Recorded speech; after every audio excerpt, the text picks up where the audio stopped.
श्रीराम समर्थ. श्रोते हो, आपण ऐकत आहात श्री गोंदवलेकर महाराज यांचे प्रवचन. आपण भगवंताचे झालो तरच सुखी हो. आपल्याला साधायचे काय आहे हे ध्यानात धरले पाहिजे. परमात्मा साधायचा आहे आणि शरीर आणि प्रपंच ही साधने आहेत हे पक्के समजावे. आपण साधनाला साध्य आणि साध्याला साधन मानतो, म्हणून आपले चुकते. एका गृहस्थाला मुलाबाळांसह मुंबईला जायचे होते. आता आगगाडीत बसायला मिळेल या आनंदात मुले गाडीत बसली, पण मुंबईत जाण्यासाठी गृहस्थ गाडीत बसला. गाडीतून उतरताना मुलांना वाईट वाटले. त्या गृहस्थाला नाही तसे वाटले. वसिष्ठांनी रामाला सांगितले की रामा, तू प्रपंचात वागताना अंतर्यामी निस्संग राहा. मी देह नसून आनंदरूप आत्मा आहे, निस्संग आहे. ही दृढ भावना ठेवून प्रपंच करावा. जमीन सोडून कोणाला राहता येत नाही, त्याप्रमाणे प्रपंच कुणालाच टाकता येत नाही. पण त्यात रामकर्ता मानून वागणारा तो पारमार्थिक, मी करता असे मानून वागणारा तो प्रापंचिक. मी करता असे म्हणूनही जर प्रपंच दुःखरूप राहतो, सुखरूप होत नाही, तर त्याचा करता मी नाही हे सिद्धच झाले.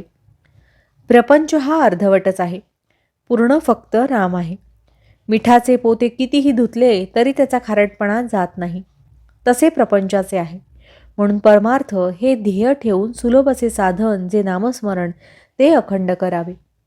प्रपंचात आपण किती कष्ट करतो तितका मोबदला मिळत नाही, तरीही कष्ट करतो. परमार्थात तसे नाही. परमार्थ जितका जितका करावा तितके तितके समाधान अधिकाधिक असते. आयुष्यभर प्रपंच केला तर मृत्यूसमयीही प्रपंचच आठवेल, म्हणून प्रपंचाचा हव्यास धरू नये. प्रपंचातल्या वस्तू आज न उद्या जाणार हे जाणून त्यांच्याबाबत अलिप्तपणाने वागावे. ही वृत्ती अभ्यासाने आणि वारंवार विचाराने वाढवावी. प्रपंचात प्राप्त झाले त्याचा हर्ष न करावा, गेल्याचा शोक न करावा, देह प्रारब्धावर टाकावा. हे साधायला एक मोठी परिणामकारक आणि सोपी युक्ती आहे. आपण रामाचे व्हावे, राम ठेवील तसे समाधानाने राहावे.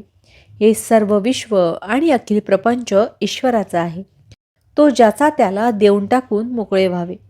हे सर्व ईश्वराचे आहे, माझे काही नाही असे समजणे म्हणजे ईश्वरार्पण करणे आहे. आपण भगवंताचे झालो तर सुखी हो, नाही तर दुःखी हो. धान्यातले दगड, माती, पाकड निवडून बाजूला काढून धान्य जे सार ते घ्यावे. त्याचप्रमाणे अहंकाराचे खडे, ममत्वाची माती आणि विकारांचे पाखड आत्मस्वरूप परमार्थात मिसळल्याने दुःखरूप प्रपंच होतो. ते प्रपंचातून निवडून टाकले म्हणजे जे उरेल ते सारे सुखच. भावार्थ, रामा, सर्व तुझेच आहे, तू देशील ते घेईल अशी भावना ठेवावी. यानेच अत्यंत समाधान होते. जानकी जीवन स्मरण जय जय राम. महारुद्र हनुमान की जय. समर्थ रामदास स्वामी महाराज की जय. सब संतन की जय. श्री अनंत कोटि ब्रह्मांड नायक राजाधिराज सच्चिदानंद सद्गुरु श्री ब्रह्मचैतन्य महाराज की जय. जय जय रघुवीर समर्थ. आता आपण 13 वेळा नामस्मरण करूया. श्रीराम जय राम जय जय राम. श्रीराम जय राम जय जय राम. श्रीराम जय राम जय जय राम. श्रीराम जय राम जय जय राम. श्रीराम जय राम जय जय राम. श्रीराम जय राम जय जय राम. श्रीराम जय राम जय जय राम. श्रीराम जय राम जय जय राम. श्रीराम जय राम जय जय राम.